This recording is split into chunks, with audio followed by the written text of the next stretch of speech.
श्रोते हो, आपल्या मनासारखं वागावं का दुसऱ्याच्या मनासारखं वागावं हे समजावणारी एक सुंदर अशी बोधकथा आहे.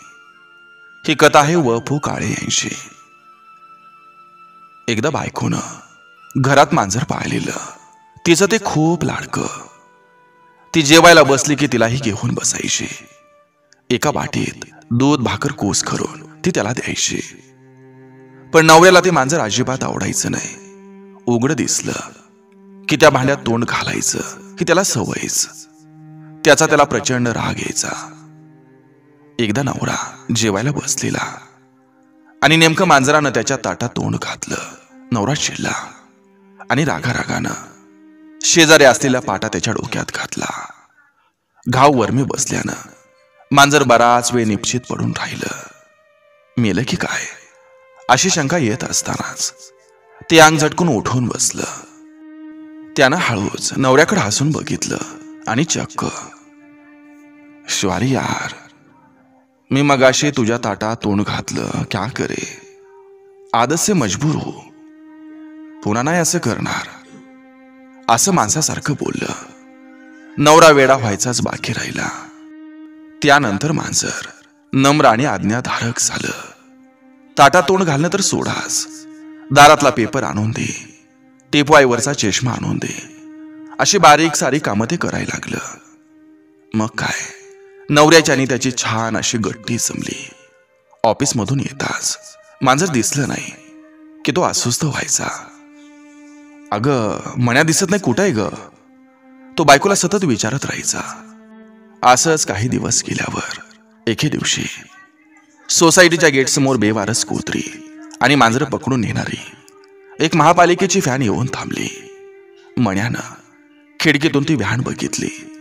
त्याच्या मनात काय आलं कोण जाणं, पण धावत जाऊन तो व्हॅनमध्ये बसला. नवऱ्यानं ते बघितलं. हातातला पेपर पटकन बाजूला टाकून तो मण्या मागे धावला. मण्या व्हॅनमध्ये निवांत बसलेला. नवरा म्हणाला, "अरे यार मण्या, अरे इथं गाडीत का बसलायस? अरे ही गाडी बेवारस मांजरासाठी आहे, तुझ्यासाठी नाही."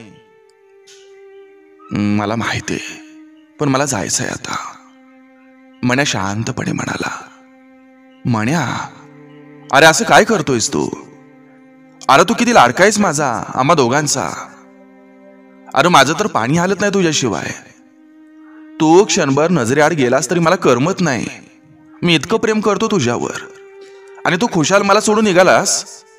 ए प्लीज प्लीज उतरणार आहे आता." काकुतीला येऊन नवरा बोलत होता. मन्या गोड हसला आणि बोलला, "हा, तू माझ्यावर प्रेम करतोस का माझ्यावर?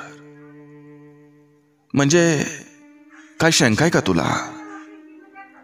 "अरे मित्रा, अरे मी जेव्हा माझ्या मनासारखं वागत होतो, हवं तिथं हवं तेव्हा तोंड घालत होतो, तेव्हा ना मी तुझा नावडता होतो. सतत रागवायचास ना तू माझ्यावर. अगदी माझ्या जीवावर उठला होतास तू एकदा. पण जेव्हा ना मी तुझ्या मनासारखं वागायला लागलो ना, तुला हवं तसं करायला लागलो ना, तेव्हा तुला मी आवडायला लागलो. तू माझ्यावर प्रेम करायला लागलास. पण यात नवल काय ते? नॉट सो स्टेश यार." श्रोते हो, व.पु.ची ही कथा आपल्याला खूप काही सांगून जाते. जेव्हा आपण एखाद्यावर प्रेम करतो तेव्हा ते खरंच त्याला बरं वाटावं म्हणून की स्वतःला बरं वाटावं म्हणून करतो. श्रोते हो, समोरचा जोपर्यंत आपल्या मनासारखं वागत असतो तोपर्यंत त्याच्यावर आपलं प्रचंड प्रेम असतं. कारण त्याचं वागणं हे आपल्याला सुखावणारं असतं. पण जेव्हा तो आपलं ऐकत नाही, आपल्याला हवं तसं वागत नाही, तेव्हा त्याचं आपल्यासोबत असणंही हे आता नकोसं वाटतं. त्याला टाळत राहतो. श्रोते हो, भेटलाच कधी तर त्याच्यावर चिडतो, रागावतो. त्यानं कधीच नाही ऐकलं की मग वरमे घाव घालून नातं संपवून टाकतो. ज्याच्यावर जीवापाड प्रेम असतं त्याला क्षणात परख करून टाकतो. आश्चर्य आहे, का वागतो असं आपण? त्याच्यावर खरंच आपलं प्रेम असतं की निव्वळ टाइमपास म्हणून केलेली खोटी भावनिक गुंतवणूक असते? श्रोते हो, आपल्या मनासारखं वागणाऱ्या माणसावर कोणी प्रेम करतं, पण अवघड असतं त्याच्यावर प्रेम करणं, त्याला समजून घेणं, जेव्हा तो आपल्या मनासारखं वागत असतो.